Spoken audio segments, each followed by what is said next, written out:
Preciso te atualizar também sobre a volta por cima de Lucas Moura do São Paulo. Para quem sem perder tempo, pedir para deixar like, se inscrever no canal e ativar as notificações. Quero falar agora sobre Lucas Moura, dá para dizer que é uma luz no fim do túnel em relação ao principal jogador do São Paulo.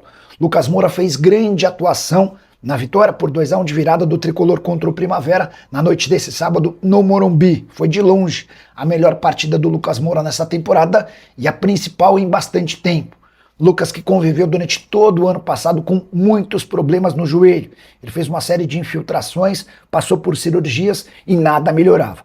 A expectativa, além dessa boa atuação nesse sábado, se dá pelo fato de o Lucas Moura não estar mais sentindo dores no joelho. Isso é determinante para que o São Paulo imagina que o Lucas Moura possa ter um ano melhor. Autor de um dos gols na vitória de virada contra o Primavera, o outro gol foi marcado em cobrança de pênalti convertido pelo Caleri. Lucas Moura, que soma 227 jogos, 56 gols e 40 assistências, são 96 participações em gol, somando suas duas passagens pelo Tricolor. Importante contar também que o Lucas Moura se tornou o 7º maior artilheiro do São Paulo nesse século.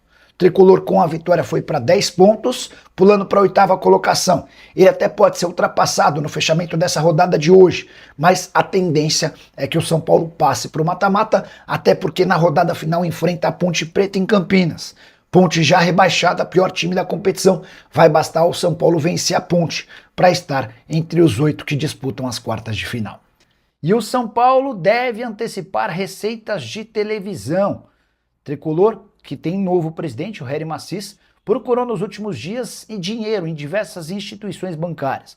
Hery Macis se reuniu com bancos, com a Galápagos e com outras instituições para tentar viabilizar modelos de aportes financeiros. A grande verdade é que as ações foram frustradas.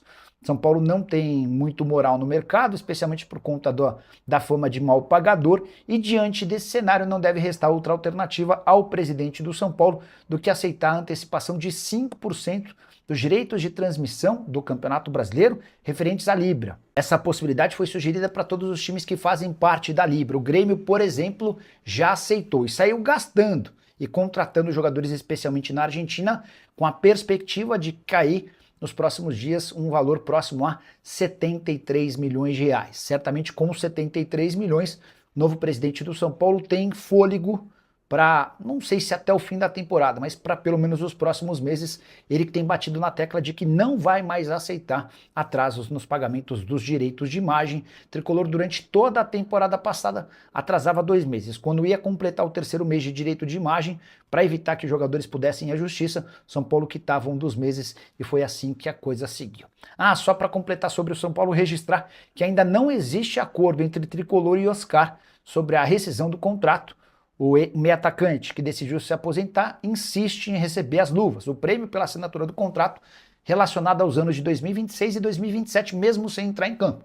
São Paulo considera essa pedida absolutamente injusta. Já Otávio, meio atacante revelado no Internacional, com passagem pelo Porto, seleção portuguesa e que defendia o Al Nassr ao lado de Cristiano Ronaldo, é alvo do Grêmio. Pedido do técnico Luiz Castro, o treinador e o jogador trabalharam juntos durante bastante tempo no Al Nassr. Você vai lembrar que no fim da temporada passada na Arábia Saudita, o Otávio acabou trocando o Al Nassr pelo Al Qadisiyah. Não é um time grande, mas está entre os médios do futebol saudita.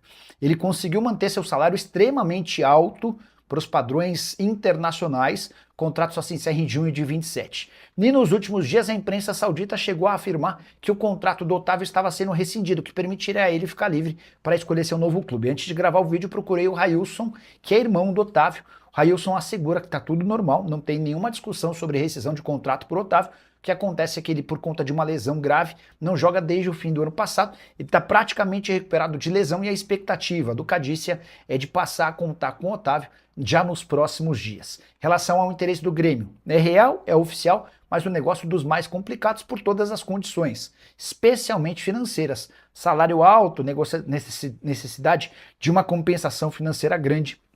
Difícil imaginar que vai haver acordo entre as partes. E Júlio Casares tem mais um problema para resolver. O GE trouxe a informação de que o ex-presidente do São Paulo utilizou quase 500 mil reais em gastos com seu cartão corporativo enquanto presidente do São Paulo. Júlio se defende assegurando que devolveu toda essa grana corrigida ao longo do segundo semestre do ano passado e antes de todos aqueles escândalos explodirem. Escândalos que envolvem venda de camarotes, entre outras coisas. Júlio Casares precisou se afastar, se licenciar. Ele renunciou à presidência do São Paulo para evitar o impeachment, já havia perdido no Conselho Deliberativo, restaria apenas a votação entre os sócios. A partir daí, Haren Assis se tornou presidente do São Paulo e fica até dezembro, quando vai haver uma eleição. Tudo se encaminha para que Vinícius Pinotti seja o candidato vencedor da eleição marcada para o fim do ano. Só para completar o noticiário São Paulino, Lucas Ramon foi apresentado como reforço nessa sexta-feira, lateral direito que fez enormes esforços para conseguir sua rescisão de contrato antecipada no Mirassol. Cheguei a contar para vocês que o Adriano Espadoto, seu representante, precisou abrir mão de um percentual que tinha direito sobre outro jogador, o Negueba, para que o Mirassol o liberasse antes do tempo. Lucas Ramon deve ficar à disposição para fazer sua estreia como titular. No final de semana, o São Paulo pega o Primavera, precisando vencer dentro de casa para buscar vaga na próxima fase do Campeonato Paulista. Tá bom? O Breno Oliveira perguntando sobre o São Paulo cogitar envolver jogadores numa troca pelo Raul Laser. Verifica pra gente, Nicola. Vamos mandar mensagem pro Matos. Eu nunca escutei falar de Raul Laser no São Paulo, tá? Mas... vamos lá, ó. Boa noite. Tudo em paz. São Paulo te procurou? Raul Laser. Só algumas atualizações sobre o Santos. O Santos ainda está no mercado. O Cauã 5793, boa noite, Nicola. Atualizações sobre o São Paulo, por favor. Imagino que a tua grande preocupação hoje seja sobre contratações. São Paulo tirou o pé em relação a reforços. Há uma preocupação... Perdão. Há uma preocupação gigante do São Paulo com a condição financeira. Nos últimos dias, o novo presidente do São Paulo, Haren Assis, andou conversando com várias instituições financeiras, com bancos, com a Galápagos, com várias outras possibilidades, tudo para tentar levantar um dinheiro. E a verdade é que ele não conseguiu ter êxito nessa história. Diante desse cenário, o São Paulo está praticamente decidido a antecipar 5% dos seus direitos de transmissão do Campeonato Brasileiro. É um acordo que a Libra havia sugerido para os times. O Grêmio foi o primeiro a aceitar e vai ter direito a 73 milhões de reais. O São Paulo deve ir pelo mesmo caminho, tá bom? E Júlio Casares tem mais um problema para resolver.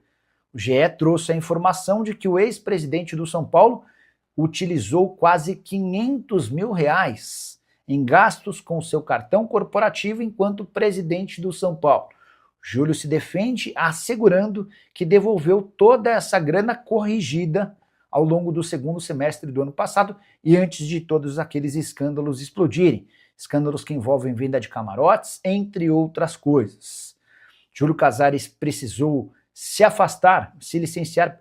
Ele renunciou à presidência do São Paulo para evitar o impeachment, já havia perdido no Conselho Deliberativo, restaria apenas a votação entre os sócios. A partir daí, Haren Assis se tornou presidente do São Paulo e fica até dezembro, quando vai haver uma eleição. Tudo se encaminha para que Vinícius Pinotti seja o candidato vencedor da eleição marcada para o fim do ano. Só para completar o noticiário São Paulino, Lucas Ramon foi apresentado como reforço nessa sexta-feira, lateral direito que fez enormes esforços para conseguir sua rescisão de contrato antecipada no Mirassol. Cheguei a contar para vocês que o Adriano Espadoto, seu representante, precisou abrir mão de um percentual que tinha direito sobre outro jogador, o Negueba, para que o Mirassol o liberasse antes do tempo. Lucas Ramon deve ficar à disposição para fazer sua estreia como titular. No final de semana, o São Paulo pega o Primavera, precisando vencer dentro de casa para buscar vaga na próxima fase do Campeonato Paulista. Quero falar agora sobre as últimas envolvendo a novela Marcos Antônio, São Paulo e Flamengo.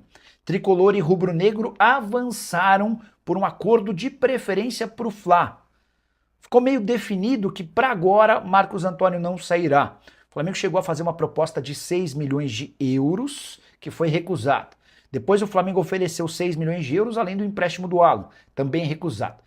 Mais recentemente, o Flamengo ofereceu 6 milhões de euros e o Flamengo assumiria a dívida de 4 milhões e 200 mil euros que o São Paulo tem com a Lazio pela compra do atleta. A primeira das 4 parcelas vence agora no mês de setembro. São Paulo também se recusou a fazer negócio. Diante de toda essa dificuldade, o Flamengo pediu a preferência da compra do atleta na metade do ano, quando o São Paulo entende que já vai ter mais definido o papel do Marcos Antônio dentro do seu elenco. O São Paulo concordou, não vai haver nenhum ônus para o São Paulo diante desse cenário e as partes devem voltar a discutir essa possibilidade a partir de julho. Marcos Antônio, que é protagonista no São Paulo e mais. Ele havia aceitado a proposta do Flamengo, cheguei a contar para vocês que nos bastidores ele trabalhou para que o negócio saísse. Sem forçar barra, sem criar uma situação chata no São Paulo, a tendência é que ele permaneça até julho. Pergunta que eu deixo para você, torcedor são paulino. Qual seria o preço que você colocaria para negociar o Marcos Antônio? Já uso o espaço para comentário e registra a sua opinião, beleza? Bora falar agora sobre Maceió, atacante da Portuguesa, jogador de 22 anos de idade que faz mais um bom campeonato paulista. Titular absoluto da Luz, esteve nas 6 partidas com 2 gols marcados. Ele fez na vitória contra o São Paulo e na vitória contra o Velo Clube, resultados super importantes para permitir que a Lusa, em caso de vitória contra a Ponte Preta nesse sábado, se assegure na fase de mata-mata com uma rodada de antecedência. Pois bem, o Maceió tem chamado a atenção de clubes do Brasil e do exterior. Posso contar que já tem time da Europa, de prateleira média, interessado e propondo uma negociação com a Portuguesa. O jogador é monitorado por 2 times da Série A, além de uma série de outros times da Série B. O que está ficando meio definido é que dificilmente o Maceió disputará a 4ª divisão do futebol nacional. Você sabe, a Lusa, depois de participar do Paulistão, passa a competir na 4ª e última divisão nacional. A tendência é que o atleta seja emprestado ou vendido. Portuguesa promete dificultar a saída do Maceió, por entender que ele é um dos principais valores da equipe. A última vez que chegou a cogitar em negociá-lo, quando esteve emprestado ao Maceió, a Portuguesa pedia 4 milhões e meio de reais por 50% dos direitos econômicos. Quero falar agora que o São Paulo desistiu da contratação de Gustavo Scarpa. Foram 2 investidas desde a virada do ano. A primeira delas, uma proposta para que o Scarpa fosse emprestado com opção de compra. O Atlético descartou na hora. Mais recentemente, o São Paulo procurou dirigentes atleticanos sugerindo uma troca, mas não houve um consenso entre dirigentes dos 2 clubes sobre quais jogadores poderiam ser envolvidos nessa negociação do Scarpa. Diante desse cenário, o São Paulo desistiu oficialmente da contratação do jogador de 31 anos de idade, que não consegue engrenar sob o comando de Jorge Sampaoli.